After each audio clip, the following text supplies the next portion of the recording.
శీర్షిక అందమే ఆనందం. రచన విన్నకోట ధనలక్ష్మీదేవి. చదువుతుంది చాందిని రాజేష్.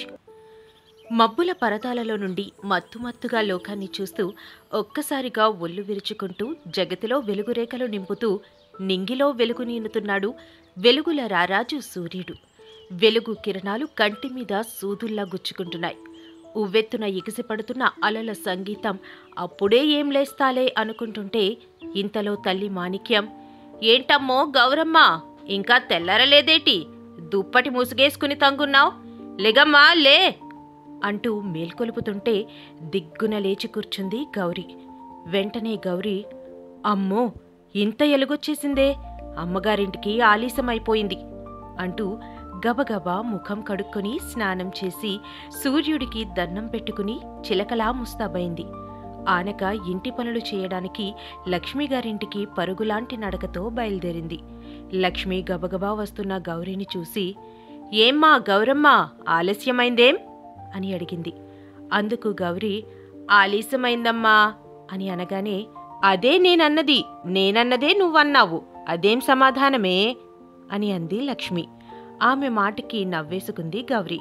నవ్వుతున్న గౌరిని చూసి, నీ దగ్గరున్న గమ్మత్తే అది, అన్నిటికీ చక్కగా నవ్వేస్తావు, ఎదుటి వాళ్ళని మాట్లాడనీయవు అంటున్న లక్ష్మికేసి ముఖం ఎత్తకుండా కళ్ళెత్తి చూసింది గౌరి.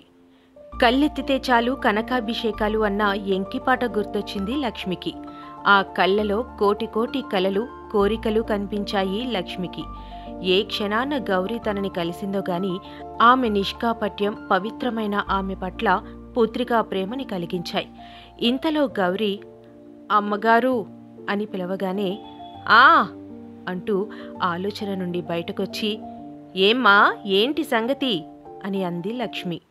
గౌరి నానుస్తూ, మరీ నేనీరోజు మధ్యాహ్నం పనిలోకి రానండమ్మా అని అంది.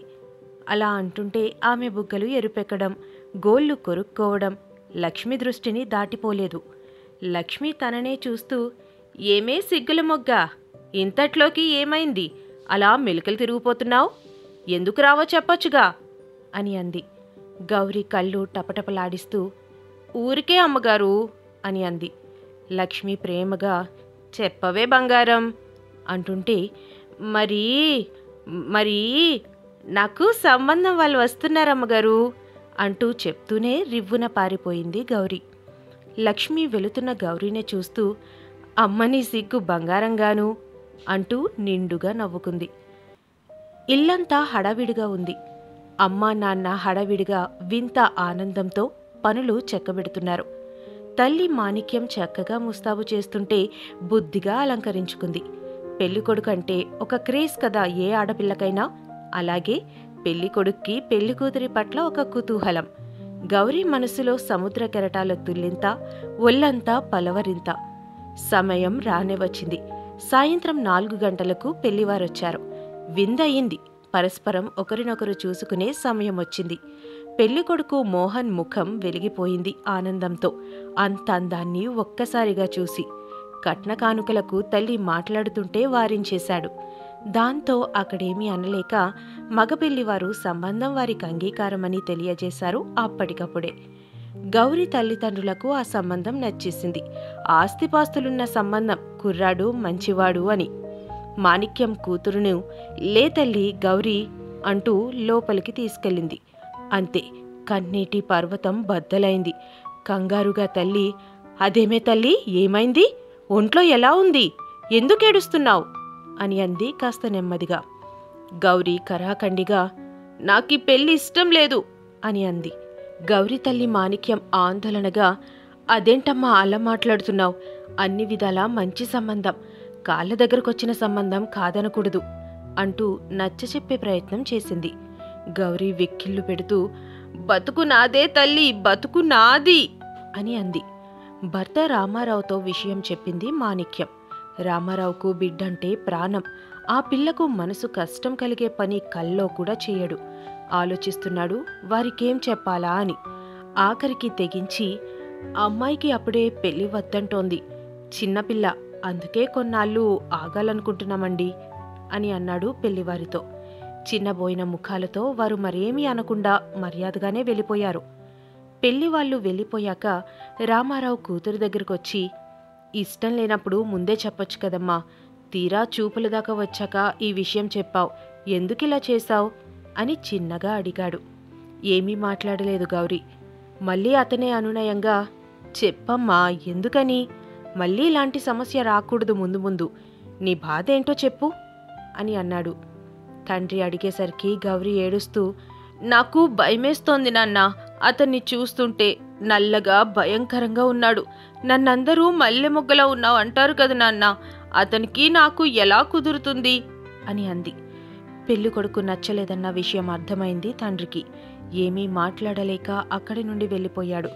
బయటకు వచ్చి మనసులో, గుమ్మంలోకి వచ్చిన సంబంధం కాదన్నందుకు కులపోల మధ్యన ఎంత నామోషి, అయినా పిల్ల సంతోషం కన్నా నాకెక్కువేదీ లేదు అనుకుని వేటకెళ్లాడు. మామూలుగా తను కోరింది తెచ్చిస్తాడు తండ్రి.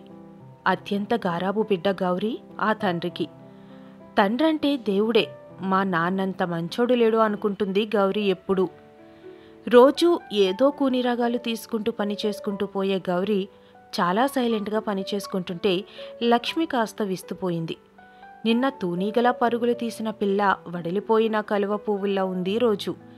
గౌరీని చూసి లక్ష్మి, గౌరీ ఏమైందమ్మా అని అడిగేసరికి ఏ సంగతి అన్నట్లు కళ్ళెత్తి చూసింది గౌరీ. కళ్ళు ఉబ్బుపోయి ఉన్నాయి. ఏడ్చినట్లు చెప్పకనే చెప్తున్నాయి ఆ కళ్ళు. మనసు వికలమైంది లక్ష్మికి. లక్ష్మి మెల్లగా, నిన్నటి పెళ్లివారి విషయం అడిగానమ్మా అని మళ్ళీ కుతూహలంగా, అబ్బాయి నచ్చాడా అని అడిగింది. కళ్ళు వాల్చేసి ఊహు అన్నట్లు బుర్ర ఊపింది గౌరీ. వెంటనే లక్ష్మి, బాగాలేడా ఏంటి అని అడిగేసరికి, అమ్మగారు మీరే చెప్పండి, మీరెన్నిసార్లు అన్నారు మల్లె మొగ్గవే నువ్వని?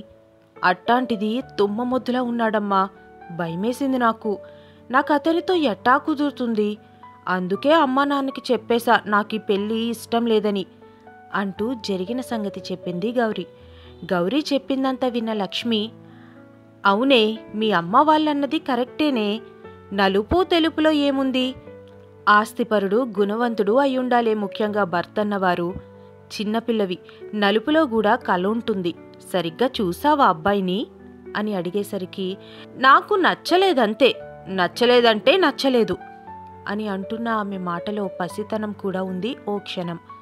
గౌరీ మనసులో మాత్రం, ఈవిడ గారికి చందమామ లాంటి అయ్యగారు దొరికారు, ఇంకేం ఎన్ని కబుర్లన్నా చెప్తుంది అనుకుంటూ మనసులోనే మండిపడింది. గౌరీ మనసు తెలుసుకున్న లక్ష్మి, ఏమే తెల్లగా అందంగా ఉండాలా, మా గౌరీకి అందమైన మొగుడొస్తారులే అని అంది. గౌరీ తన మనసులోని మాటను వివరిస్తూ, నిజం చెప్పనా అమ్మగారు, నా అందానికి తగ్గట్టుగా ఉండాలి, నన్ను పనుల్లోకి పంపకూడదు, రాణిలా చూసుకోవాలి, మా నాన్న ఎంత ప్రేమగా చూస్తారో అంత ప్రేమగా నన్ను చూసుకోవాలి అని అంది. ఇంతలో లక్ష్మి భర్త, అబ్బో మా గౌరికి ఎన్ని ఆలోచనలో, నాకు తెలియలేదు సుమి ఇన్నాళ్ళు అని అన్నాడు. అప్పుడొచ్చింది గౌరీ పెదవులపైన చిరునవ్వు. నవ్వుతూనే, ఊరుకోండి బాబు మీరు మరీను అని అంది. అప్పుడే ఇంటికొచ్చిన గౌరీ చిన్నాన్న చిన్నమ్మ, ఏమ్మా తల్లి గౌరమ్మ బాగున్నారా అంటూ పలకరించారు. ఆనందంగా వారిని ప్రేమతో ఆహ్వానించింది గౌరీ. పెద్దలంతా మాట్లాడుకుంటుంటే తన పనిలో లీనమైంది గౌరీ. మాటలు వినపడుతున్నాయి. గౌరీ చిన్నాన్న గౌరీ తండ్రితో, అన్నయ్య నీతో ఒక మాట చెప్పాలి, ఏమనుకోకు, నీకు అంగీకారం కూడా కావాలి అని అన్నాడు. గౌరీ తండ్రి రామారావు, ఏంటి ఏ సంగతి అంటున్నారు అని అడిగాడు. చిన్నాన్న నసుగుతూ, అదే అన్నయ్య అంటూ చెప్పాడు సంబంధం విషయం. మొన్న గౌరీకి చూసిన సంబంధం మీరు కాదనుకున్నారు కదా, అందుకని నువ్వు తప్పుగా తీసుకోకపోతే మనం మీనాక్షికి మాట్లాడదాం అనుకుంటున్నాం. పిల్లాడు బుద్ధిమంతుడు, ఆర్థికంగా కూడా స్తోమతున్నవారు కదా అని ఆలోచిస్తున్నాను అని అన్నాడు. రామారావు 2 నిమిషాలాగి, ఇందులో నేననుకునేదేముంది, మీకు నచ్చితే వాళ్ళు మీరు మాట్లాడుకుని ముందుకెళ్ళండి, ఇందులో నా అభ్యంతరం ఏముంటుంది తమ్ముడు అని సౌమ్యంగా బదులిచ్చాడు. రామారావు తమ్ముడు అన్నగారి చేతులు పట్టుకుని, అదే అన్నయ్య, నిన్ను నొప్పించానేమో అని సంశయించాను, నేను ఆడపిల్ల తండ్రినే కదా, అర్థం చేసుకున్నావు అని అన్నాడు. ఆ రోజు ఉండి మరుసటి రోజు అన్నగారి కుటుంబం దగ్గర సెలవు తీసుకుని వెళ్ళిపోయారు. అనంతరం మీనాక్షి మోహన్ల పెళ్లి ప్రశాంతంగా జరిగిపోయింది. ఎంతో ఆనందంగా సంతోషంగా. పెళ్లికి వెళ్ళొచ్చిన గౌరికి మాత్రం చాలా సందేహం. మీనాక్షికి ఈ సంబంధం ఎలా నచ్చింది? ఆ మనిషిని ఎలా పెళ్లి చేసుకుంది? చెప్పాలంటే తనకంటే కూడా మీనా అందంగా ఉంటుంది, ఎలా ఒప్పుకుంది అని లోలోపల ఆలోచనలు. తమ ఇంటికి విందుకు ఆహ్వానంపై వచ్చిన మీనాక్షిని అడగకుండా ఉండలేకపోయింది. ఇద్దరూ ఏకాంతంలో ఉన్నప్పుడు నీకెలా నచ్చాడే మోహన్ అని అడిగింది గౌరి. గౌరి అడిగిన దానికి నవ్వేసింది మీనాక్షి. మీనాక్షి నవ్వడం చూసి నవ్వుతావేంటే చెప్పు అంటూ మళ్ళీ అడిగింది గౌరి. మీనాక్షి నిర్మలంగా నవ్వుతూ ఏం చెప్పను, నచ్చాడంతే. అమ్మా నాన్నకి నచ్చాడు. నా మేలు కోరే కదా అమ్మా నాన్న ఆలోచించేది. అంతే. అమ్మ వాళ్ళ ఇష్టమే నా ఇష్టం. మా నాన్నలా నన్ను చూసుకుంటే చాలు. అందానికేముంది, ఎప్పుడూ ఒకేలా ఉండదు కదా అంటూ చెప్పింది. మీనాక్షి మాటలకు అమాయకురాల్ని చూసినట్టు చూసింది గౌరి. తనే ఎంతో తెలివైన దానిలాగా. కాపురానికి వెళ్ళిపోయింది భర్త మోహన్తో మీనాక్షి. ఒక 6 మాసాల అనంతరం ఒక అందమైన అబ్బాయితో వివాహం నిశ్చయమైంది గౌరికి. కూతురు సంబంధం ఒప్పుకున్నందుకు తండ్రి రామారావు తృప్తిగా నిట్టూర్చాడు. ఎందుకంటే చూసిన సంబంధాలు చాలా ఆమెకు నచ్చలేదు. గౌరికి మన్మథరావుతో వైభవంగా పెళ్ళయింది. హుందాగా అందంగా ఉన్న మన్మథరావు అంటే మనసులోనే మురిసింది గౌరి. తొలిసారి పెళ్లికి ముందు మాటల్లో తనకు ఏ అలవాట్లు లేవని చెప్పాడు ఆమె భర్త. కానీ పెళ్ళైన మొదటి రాత్రే చైన్ స్మోకర్ అని తెలిసింది. ఇదేంటని అడిగితే నాకిది అలవాటు అన్నాడు. వెంటనే గౌరి మరి ఏ అలవాట్లు లేవన్నారు కదా అని అంది. గౌరీ భర్త అదేదో ప్రశంసలాగా అలా అనకపోతే ఇంత అందగత్తే భార్యగా దొరికేదా అని అన్నారు. పైకేమీ అనలేకపోయింది. లోపల మనసు మోసమిది అనుకుంది. మామగారి ఎదురుగానే మర్యాద లేకుండా వరస పెట్టి సిగరెట్లు కాలుస్తుంటే గౌరికి సిగ్గనిపించింది. తండ్రికి అవమానంగా భావించింది. ఎందుకంటే నాన్న ఎంతో గౌరవనీయమైన జీవన విధానం పాటిస్తారు. సరేలే, ఒక్కొక్కసారి అలవాట్లు మెల్లగా మాన్పించుకుంటాను అని మనసుని సముదాయించుకుంది. కాపురానికొచ్చిన గౌరీకి ఒక్కొక్కటి తెలిసొస్తున్నాయి. ఇంటిలో దాచిపెట్టుకున్న మందు సీసాలు అంటే ఇది కూడా అలవాటుందా అని మనసు తట్టుకోలేకపోయింది. అడిగితే నేను మగాణ్ణి, ఇందులో తప్పేంటి, ఏదో ఘోరం జరిగినట్లు మాట్లాడకు అన్నాడు. తిరుగు సమాధానం లేదు గౌరీ దగ్గర. కంపెనీలో పనిచేసే మన్మథరావుకి స్నేహితులు ఎక్కువే. పేకాటలో డబ్బులు, పందెంలో డబ్బు నాశనం చేసేవాడు. ఇదేమని అడిగితే చేయి చేసుకునేవారు. అప్పటికి 7 ఏడాది కొడుకు గౌరికి. ఏ సంగతి పుట్టింటి వారికి చెప్పలేదు. వాళ్ళు బాధపడతారు, తట్టుకోలేరు అని వారికి తెలియనివ్వలేదు. అంతటి అందం వెనుక అంత అసహ్యమైన ప్రవర్తన తట్టుకోలేకపోయింది గౌరి. చెల్లి పెళ్లి సంబంధం కోసం తల్లిదండ్రులు గౌరీ దంపతుల్ని రమ్మన్నారు. నాకు వీలవదు, నువ్వెళ్ళిరా అని గౌరిని పంపాడు మన్మథరావు.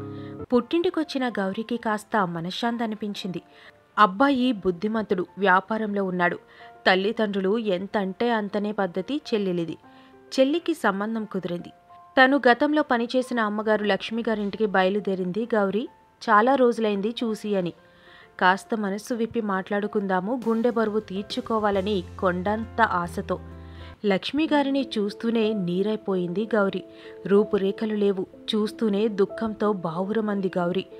గౌరీ కలతపడ్డ మనసుతో ఏంటమ్మగారు ఇలా అయిపోయారు అని అడిగింది. ఇంతట్లో లక్ష్మిగారు చెల్లెలు గర్భవతిగా గౌరికి దర్శనమిచ్చింది. గౌరికి అర్థమవ్వలేదు ఈవిడికి పెళ్ళెప్పుడైంది అని. అదే ప్రశ్న అడిగింది లక్ష్మిని. లక్ష్మి నిర్వేదంగా నవ్వుతూ ఏ మొగుడు లేకపోతే అక్క మొగుడే గతి అంది. మీ అయ్యగారి రెండో భార్య అని అంది లక్ష్మి గౌరికి సమాధానంగా. కథంతా అర్థమైంది గౌరికి. తనేదో అమ్మగారితో చెప్పుకుందామనుకుంటే అమ్మగారే పుట్టెడు కష్టంలో ఉంది అనుకుంది. మనసు కోత పెడుతుంటే అయ్యగారి అందాన్ని చూసి అందమైన మొగుడు కావాలనుకుంది. అందానిదేముందే, బుద్ధి మంచిదై ఉండాలే, మీ అమ్మ వాళ్ళు ఆలోచిస్తారు కదా అని ఆ రోజు అమ్మగారు అంటుంటే ఈవిడికేం అందమైన చందమామ లాంటి మొగుడు దొరికాడు, ఎన్నైనా చెప్తుంది అని చిరాకు పడిన విషయం గుర్తొచ్చింది. అమ్మగారి గుండెమంట తెలియలేదు. అందమైన ఆమె చిరునవ్వు వెనక. లక్ష్మి అంత దుఃఖంలోనూ ఆప్యాయంగా ఎలా ఉంది గౌరీ నీ లైఫ్, మీ ఆయన బాగా చూసుకుంటాడా? మీ నాన్నలా చూసుకోవాలి అని అనేదానివి. నీ కలలు పండాయా అని అడిగింది. గౌరీ ఏం చెప్పలేక అంతా బాగుందమ్మగారు అని ఉంటానండి అంటూ సెలవడిగింది. వెంటనే లక్ష్మి ఉండమ్మా, నీ పెళ్లికి రాలేకపోయాను అంటూ చీర జాకెట్టు తాంబూలమిచ్చి పసివాడి చేతిలో డబ్బులుంచి దీవించి సాగనంపింది గౌరీని. చెల్లి పెళ్లి దగ్గర ముహూర్తం ఉండటంతో పుట్టింట్లోనే ఉండిపోయింది. పెళ్లి సమయానికి భర్త మన్మధరావు వచ్చాడు. పెళ్లిలో చెల్లి మీనాక్షిని కలిసింది గౌరీ. పచ్చగా దబ్బబండులా మెరిసిపోతోంది మీనాక్షి. సంతోషం వెల్లివిరుస్తోంది ఆమె ముఖంలో. చందమామలాంటి బాబునెత్తుకుని వచ్చింది. మీనూ మీనూ అంటూ వెంట వెంట తిరుగుతూ భర్త మోహన్. అన్యోన్య దాంపత్యంతో మీనాక్షి మోహన్లు అందరినీ ఆకర్షిస్తున్నారు. ఎలా ఉంది జీవితం అనే అవసరం లేకుండా స్పష్టమైన ఆనందం కనిపిస్తోంది వారి జీవితంలో. గౌరీ యథాలాపంగా బాగున్నావా మీనా అని అడగగానే బాగున్నాను గౌరీ. మోహన్ గారిని భర్తగా దేవుడు నాకిచ్చి ఎంతో దీవించాడు. కాలు కింద పెట్టనివ్వడు, కంట కన్నీరు రానివ్వడు. ఏనాటి పుణ్యమో అక్క నా జీవితం అంటుంటే ఆమె కళ్ళు ఆనందంతో మెరిశాయి. ఆమె జీవితం ఆనందమయమైనందుకు సంతోషించింది గౌరీ. అదే సమయంలో తన కథ తనే రాసుకుంది. ఎడారి వెంట ప్రయాణంలా అందమే ఆనందం అనుకుంటూ అందం వెంట పరుగులు తీసింది తను. మోహన్ అనాకారి అయితేనేం పవిత్రమైన ప్రేమను పంచిపెట్టాడు కుటుంబానికి. గౌరీకి అయ్యగారు గుర్తొచ్చారు. ఎంతటి అందం! మనిషిని చూస్తే మనసులో మర్మం కాస్త కూడా తెలీదు. తన భర్త మాత్రం అందగాడే. స్వభావం అంచనా వేయలేకపోయింది. చేతులు కాలాక ఆకులు పట్టినట్లు బ్రతుకు భారం చేసుకున్నందుకు బాధగా నిట్టూర్చింది. గుక్కపట్టి ఏడుస్తున్నాడు ఒళ్ళో పిల్లాడు. అచ్చం తన మనసు చేసే రోదల. బ్రతుకును దిద్దుకునే ప్రయత్నమా అన్నట్లు పిల్లాన్ని భుజాన వేసుకుని లాలిస్తోంది గౌరీ. సమాప్తం. ఇలాంటి మరెన్నో ఆసక్తికరమైన కథలను వింటూనే ఉండండి మీ తపస్వి ఆడియో స్టోరీస్లో.